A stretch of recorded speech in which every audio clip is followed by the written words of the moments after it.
you ever so much, and thank you, Ziad, for inviting me. Thank you for coming out, and I understand this is the first organized demonstration that your coalition has done, and you've done an amazing job at getting the word out.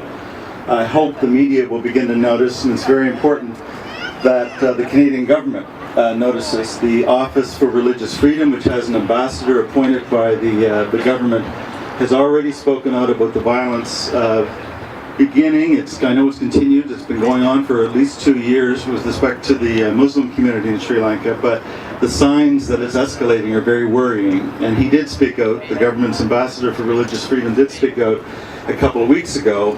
And so I will be trying to talk to him tomorrow, and if I can't get a hold of him tomorrow, throughout the week, to urge that he meet with your leadership in order to get a handle on what the best approach is.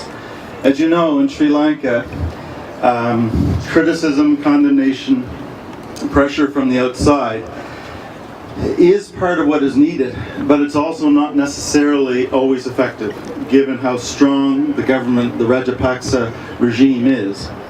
And so the way in which one goes about trying to pressure and at the same time achieve effective results needs to be thought through carefully.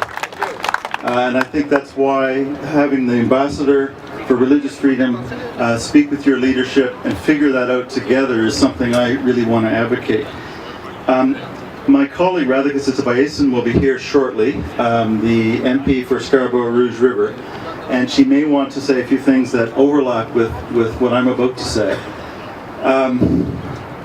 It was clear in the lead up to the bloody end of the Civil War in 2009 already that a form of deeply embedded Sinhalese merging, bizarrely enough at the time it seemed, with Buddhist extremism. Sinhalese nationalism and Buddhist extremism was the danger on the horizon, and the worry is that bit by bit, month by month, since the end of 2009, that's exactly what we're seeing.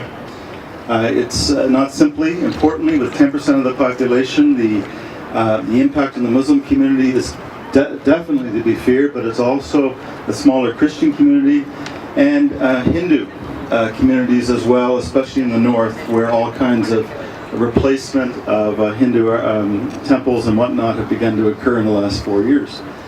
So there's a general worry about what's happening with respect to this combined religious fundamentalism with the Buddhist label and this ethnic nationalism with the Sinhalese label that is important to know, because it also means that in your struggle, alliances are going to be important. It's not just the Muslim community at the moment. That's where we have every reason to fear, but reaching out and creating an alliance about this issue is very important. Obviously, organizations like Bodu Bala Sena, whatever we're going to call them, the Buddhist Brigade or the Buddhist Power Force, there's something profoundly distressing that a Buddhist organization and a Buddhist society would begin to embrace this kind of deep hatred-related and violence-embracing agenda. My own partner is Buddhist from Thailand, and it's just simply not part of the fundamental tenets of the Buddhist faith, religion, to be acting in the way that we see the chauvinists acting in Sri Lanka. Unfortunately, it's not the only country where this has been taking place in recent years. Burma is almost leading the way. And these groups talk to each other. They learn from each other. Their tactics are picked up from each other. And so that's another example of how this cannot be dealt with in isolation. There has to be an effort across the board to make everybody understand that a broader pushback on this kind of extremism, hard as it is for many people to believe that it's stemming from the Buddhist faith, has to be part of it. We need people like Aung San Suu Kyi in Burma. We need the Dalai Lama. We need others who are at the forefront of world recognition as Buddhists to begin to speak out, to say, this is not our way.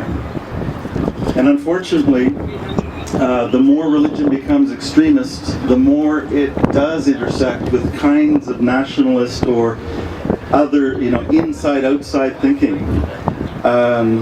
The examples of Christian, Hindu, Muslim, Jewish extremism, Judaic extremism that one can give that exist in the world right now are unfortunately also too many to list.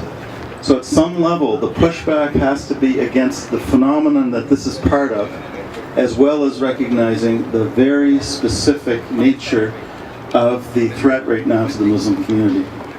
So as I said, I will be talking, as soon as I can get a hold of him, to Ambassador Andrew Bennett, who's the Ambassador for Religious Freedom,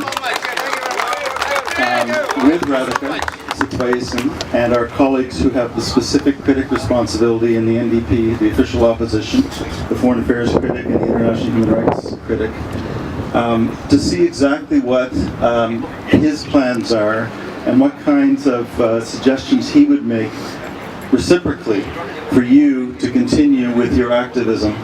Keep in mind that this is much more likely to continue to be something the Canadian government will take seriously if you continue with this kind of periodic demonstration or protest. The media needs to know, and the government needs to know that this is a very concerned community. And the more allies you can bring into it, the more likely it is that the government will sit up and take notice. So thank you all for doing this. It all starts with you.